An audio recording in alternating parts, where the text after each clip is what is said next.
just take the fight. Yeah. And yeah, these small things are important. What was the outcome of that then? Oh yeah, I won the fight. Yeah.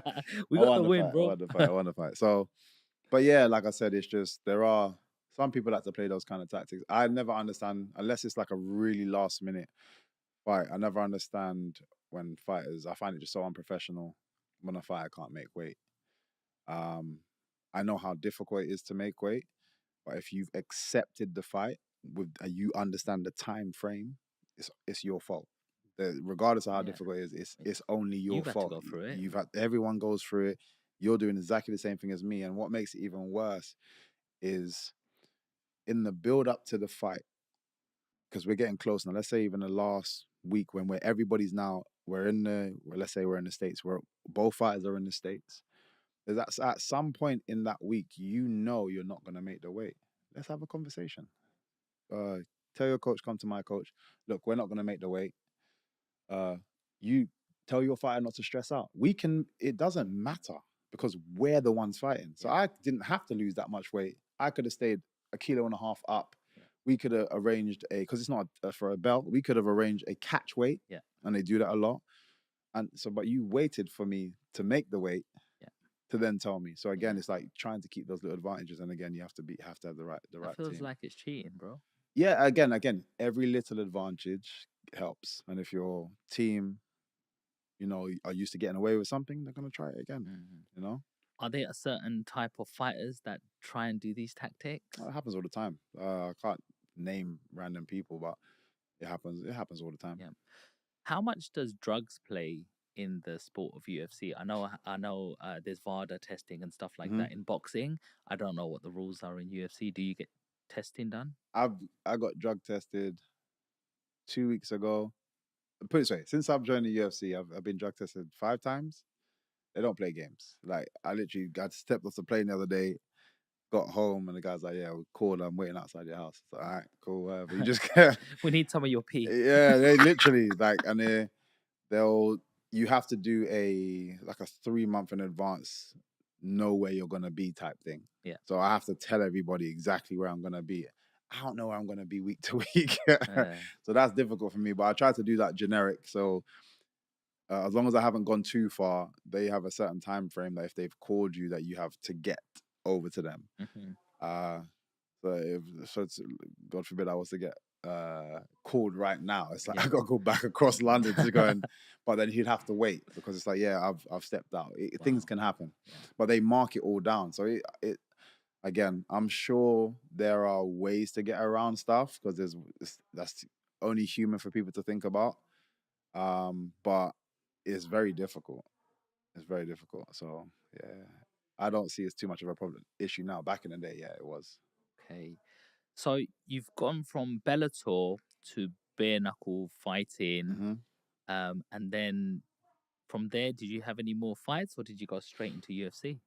I had one more fight. So it was cool the way it kind of worked out because having that bare knuckle fight sent alarm bells across MMA because everyone's like, "Oh, he's a free agent." Right. Not realizing Bellator allowed me to do a fight, and I was still contracted to Bellator. Right. But it meant everybody showed their hand very quickly. So I had contacts from the UFC, contacts from the PFL, contacts from this. Like everyone was like, "Yo, what's going on? What's going on?" Like everyone's like, "Oh, is he free? Is he free? We want to talk to him. We want to talk to him." And it's like, "Oh, he's not." But we'll get back to you as soon as it's like, well, now we know you're interested. Now you know you're curious, which was, it wasn't intentional. It just so happened to land that way, but it worked out really well for me. So I went back. I had one more fight after that, which again, I damaged a guy. That in bare knuckle or that was in MMA back in Bellator. Okay. It lasted 26 seconds or 27 seconds, something like that. But again, and I don't know how I keep doing this, but it's not intentional, I swear. But I landed a kick on a guy, and it split his patella, his knee, basically just. Wow. I don't get it because I don't feel like I'm that tough. I'm a bit bony, but I don't feel like I'm that tough. You ripped Cyborg's that's what head I mean. apart, like I just feel like I'm bony or something because Even like the kick on the guy's nose, I've never seen a guy's nose break like that. They're just things that have happened. Unfortunately, it hasn't been to myself, but there's things that has happened that, like injury wise, that's just been wild to me. Like I don't get. And I got it. Blessings to him. I stayed in touch with him as well, just to kind of see how he's getting on. He's not only has he made a full recovery, he's already had two. Like a year later, he's had two MMA fights back. He won his first one back, and I think he just lost his second one, but it was like decision. So like, but he's good. So it's good to see. How do you switch that emotion on and off? Because I know you're a very kind person, you know, and you're a very humble person. But obviously, in that ring, you've got to be, it's you or me. Yeah. And it's not going to be me. And when you inflict that sort of pain and that sort of damage, how do you not sort of feel guilty about it? And you just said, just had to do what I do. And with that emotion, or do you feel that emotion? During, it's very difficult to be on both sides and be vicious and emotional. You have to pick a lane. It's very difficult. Otherwise, every time I land a punch, I'll be like, sorry, Yeah. are you okay? Like, you couldn't do both at the same time. So, yeah, you have to pick a lane. And I think everybody, regardless of who they are outside, everybody has a fight persona. My fight persona is MVP. MVP is a very selfish person and he's going in there for the kill. Michael Page on the other side, like, very different person. Both sides have aspects of each other. It's like a just what's the word I'm looking for? Like alter ego that is just coming out. And I always try to draw people down to people, like obviously a lot of people, especially in this country, into football. So if you watch football, I use like Wayne Rooney as an example, or even Paul Scholes. I'm a Man United supporter, so Paul Scholes is. Let me use Paul Scholes because everybody talks about how vicious this man was. Running, he's trying to take off your legs. Patrice Evra tells a story about him doing that during training. Like, you could injure me, which affects the whole team, and he doesn't care. Once he gets into this mode, he's an animal. Try to interview that guy afterwards. Like, yeah, oh yeah. He so nervous. Where is that animal gone? So, like I said, everybody has that persona held within them. Some people have, like for example, if I go back to myself, MVP can spread into your everyday life. Sometimes because depending on how you grown, but because you get so much attention and that feels more exciting. Being that guy feels more exciting than being your normal self. So you're like, okay, you spread into your everyday, and then we start to realize people are like, nah, I don't like this guy, and so on and so forth. I've been fortunate to have just the people around me, the upbringing, and I'd definitely say martial arts is a big key for me.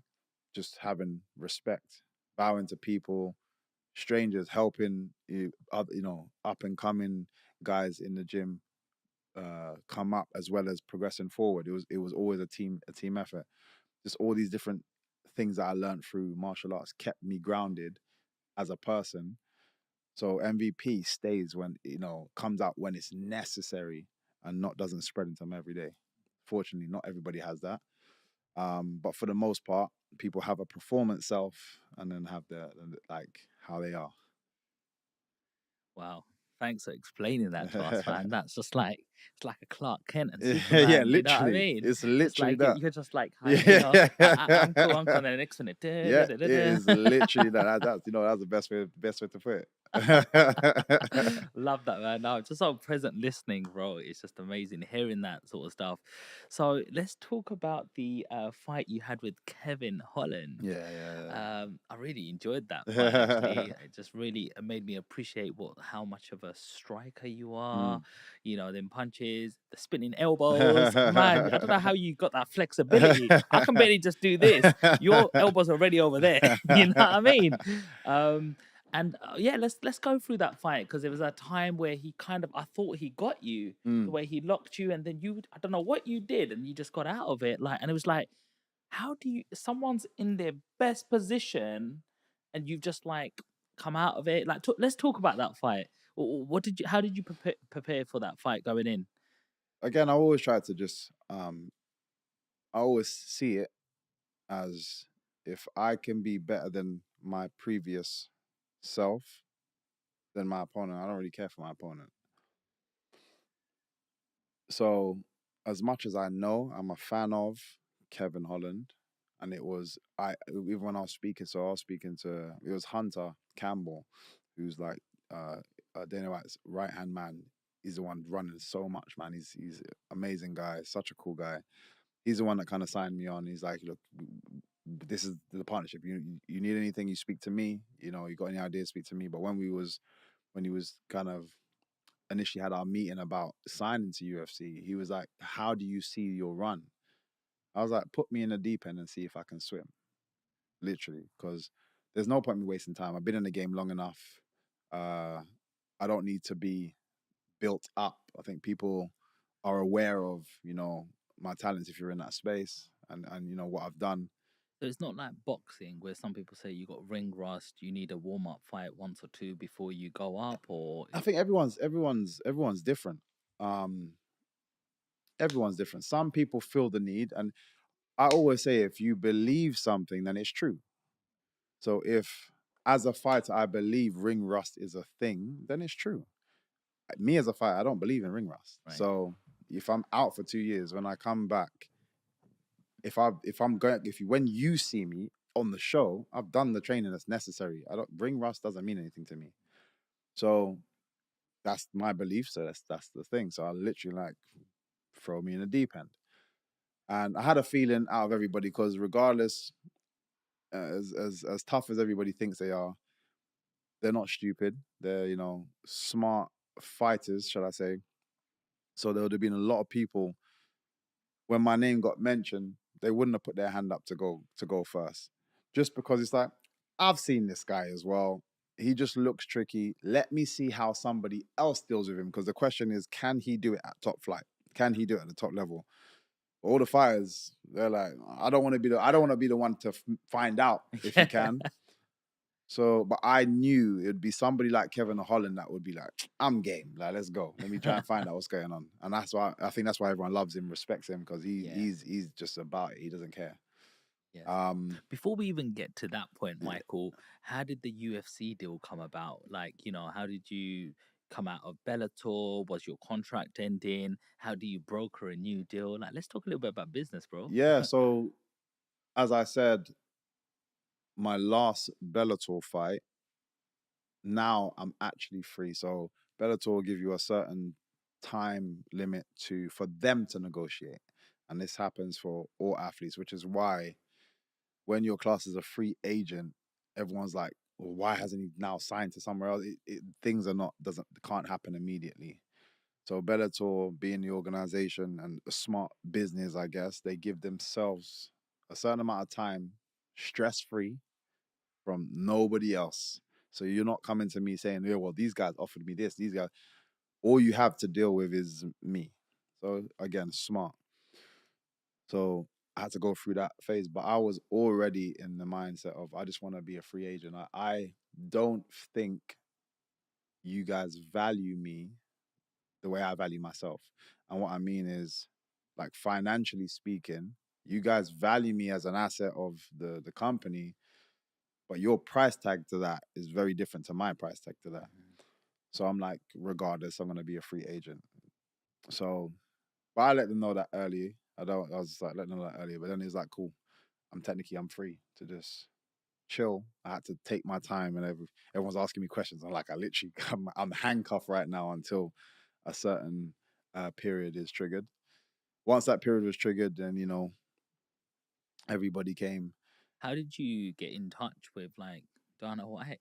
So, like I said, the bare knuckle fight meant everyone got in touch with myself Okay. or my team. How does that feel? Yeah, it's nice. Like again, it shows that I'm I was as valued as I thought I should be valued. So then when things was happening, my coach was laughing, just like, 'cause that just worked out so perfectly, unintentionally, but it just worked out perfectly. because everyone's like, what's going on? Like I said, they all came in, and I've got the best manager in the world, in Audi Attar, for Paradigm. He also manages Conor McGregor and roster of other amazing athletes. But he's at the top of the game. He knows exactly how to play things, and I trust him with that as well. So he's having a few conversations and so on and so forth, and it got to the point where Hunter was like, "I'm gonna be in London." It was there was a UFC. I don't remember what UFC it was. I actually want to say it was the one where Tom Aspinall injured himself, I believe. But yeah, either way, he's like, I'm gonna be in town for the UFC. I want to have a meeting with him. So me and Audi met Hunter, and we just hit it off straight away, man. Like he was like, yeah, okay, I feel your vibe, man. I like your vibe. Just as a person now, just we need to figure out how do you see it navigating. After when we had that meeting, it wasn't about finance. It was just about how your journey would play out. It was just after the fact, I'm now done. He likes me. I'm done. I go back to just getting back to training. Audi and him go back and forth. The great thing was PFL also were very adamant that they wanted to sign me. For me, and again, I prefer to just be upfront, clear. I was like, had a meeting with these guys. I said, look, I love what you guys are doing. And to be fair, I do really like how they've structured things and stuff. It really is cool what they're doing. But I said to them, I'm going to be honest, my head is turned. It's facing UFC. You have to do something crazy to get me to turn and look back at you guys. And they were like, yeah, cool, we'll talk. Audi sat me down and was just like, put your dream contract together and be ridiculous, and then we'll just send it to them, because it doesn't matter, because my head's already this way. Yeah. I was like writing random stuff. How much did you write, bro? Yeah, How much was it? It's a lot. A lot of zeros, yeah. It's a lot. I was writing random stuff. I just asking for like puppies and stuff. Like this. Nah, playing. No, but I just again, I'd send it to Audi, and he's like, "Be more imaginative. Like, throw it back to me." I'm like, "All right, cool, more stuff." And cool, we sent it over to them once we kind of came to it. Sent it over to them, and it wasn't just. It was weird. It wasn't even just fighting opportunities in terms of like pay a fight. I was like, this business idea I wanted to throw, and then this and then that, and they were, long story short, they were like, we like it all.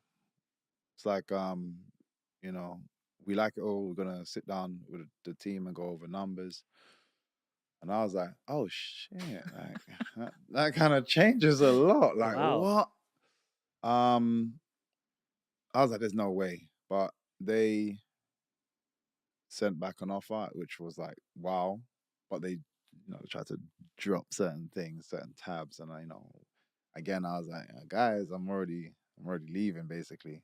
They sent back, but obviously in that time, we again were honest with UFC, like, oh, these guys have said such and such, and these guys were like, all right, cool, we'll do this, we'll do this, do this. This was more to do with just the actual pay structure, because the pay structure was insane. But then again, they, right at the end, these guys, where I could say I'd almost made my decision the other way, they dropped a wild contract, which were just insane. And they said, we're gonna check and see. He needs to check with the whole company to see if they can, all the other guys, partners, to see if they can do it. And long story short, in that time, UFC was like, last time, just gonna throw something else in. And once they threw something else in, I was like, damn, I actually didn't even expect that much from the UFC. So it was great for me. And then PFL came back, and again, for me, I was definitely already going. PFL came back. I know, like, because of the acquisition of Bellator, they've obviously expensed a lot, and they know they're also then going to have to turn over a lot of fighters from their previous contracts to this. It was just bad timing for them. Otherwise, they would happily have done that. And I was like, yeah, no, cool. But it was like it again, everything just kind of worked out because the fact that you were there, even talking the way you were talking, just I wouldn't even say pressured, but just gave UFC a bit more motivation to up what they were, what they were going to offer. So as a business transaction, you had a backup. Yeah. To be fair, it wasn't just those two. There was quite a few. Everybody wanted me to come over. Like random shows wanted me to come over and offering like crazy stuff as well. Right. Which again is it's amazing, but the one thing that a lot of these shows can't do is what the UFC can do, and it's that prestige of the UFC, that brand of the UFC. There's no other show that holds that, and that can do so much for you, just being associated and aligned with that brand. So all these offers, as financially as great as it was, it's just like I'm not in it just for the money. Like I want that credibility and stature and so on. There's other things that I'm trying to achieve here. That brand, The standing next to brand, that like brand, it lifts exactly. you up. It's like what's happening now. I'm going to go back to football. Well, the Saudis are just plucking these guys. Yeah. You know what I mean? But once they go over there, you don't see them again. The only person that we might still see videos and clips of is Ronaldo. That's because Ronaldo he's beyond the sport. So yeah, we're gonna watch him if he was playing golf. Like we're just gonna continue watching him because it's Ronaldo. Everybody else, the second they go over there, don't see them again. You don't hear about them again. You don't care about anything that they win over there again. They could do some exceptional football. No one cares. Have you heard about Turk Ali Sheikh? Yeah. And he's changing boxing Yeah. massively. Yeah. Things have been bottlenecked with boxing, where you want fights to be made, and then it doesn't happen in 6 months. It doesn't have that Christmas, and then the fight happens when both the fighters are not themselves. And you saw that with Triple G and Canelo, how long it took to get the second, third trilogy going on, and he's making fights like this, bro. People love it. People love it. He's changed the game. And I guess it can work for that when there is an area to exploit. Like as you say, in the boxing at the moment, there's too many hands in the pot, and everyone's greedy. There's too many people that want to be paid before a fight can happen.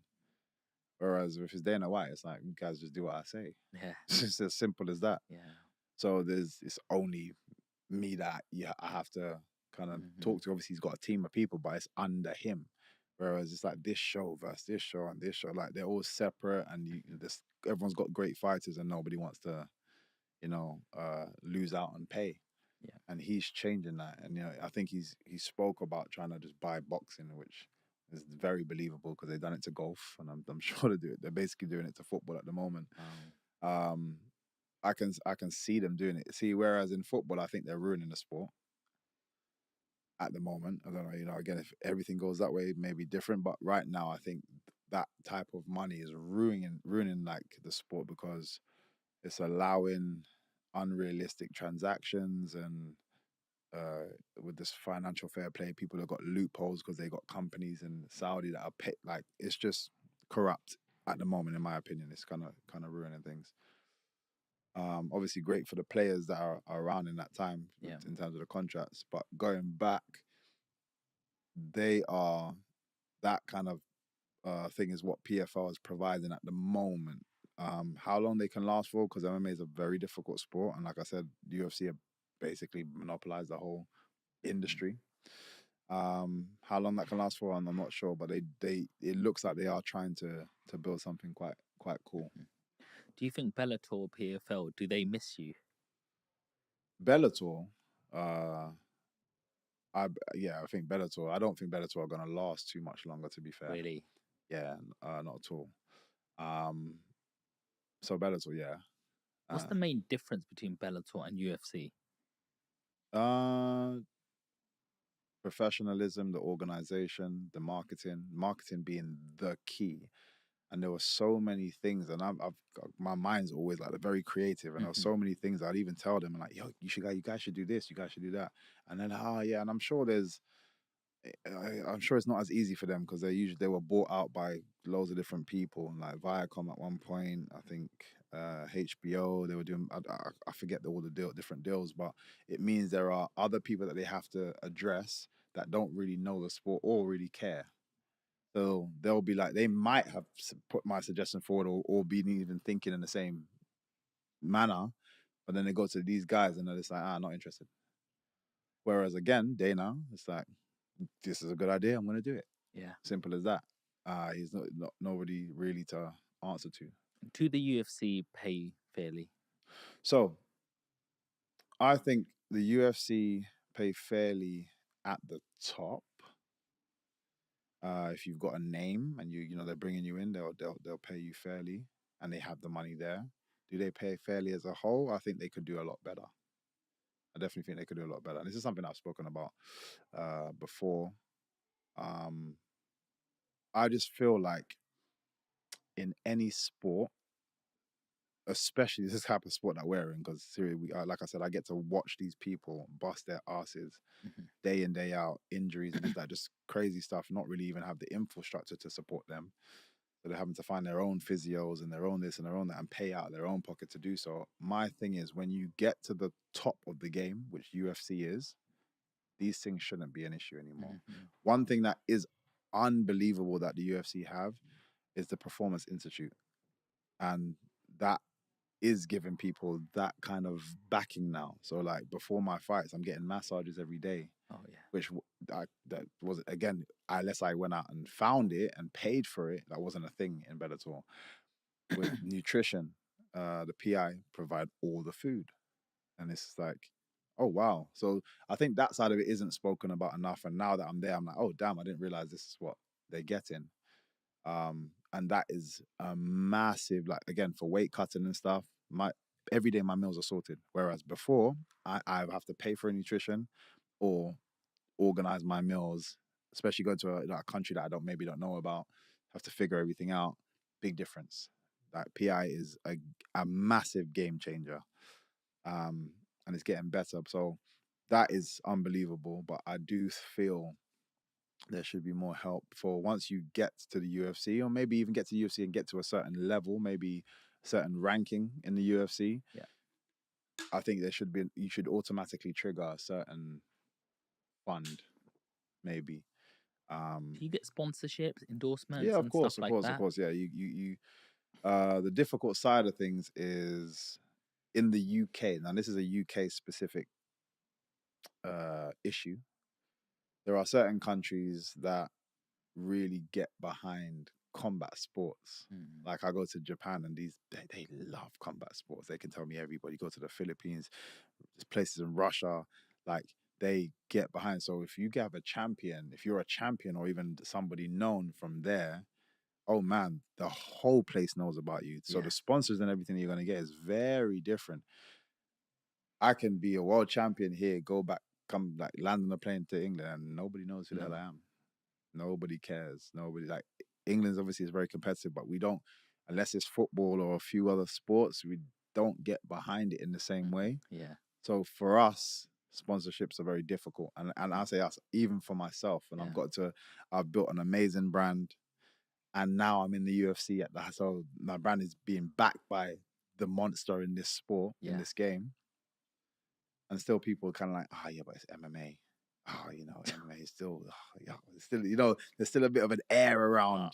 It's a bit too brutal for us. Michael, what you say? Let's go move to Japan, bro. Yeah, mate, tell me about it. Seriously. Few years out there. Seriously. Make a couple meals. And legit, it makes such a difference based on where you come from as well, unfortunately. And then you got the likes of like a Conor McGregor.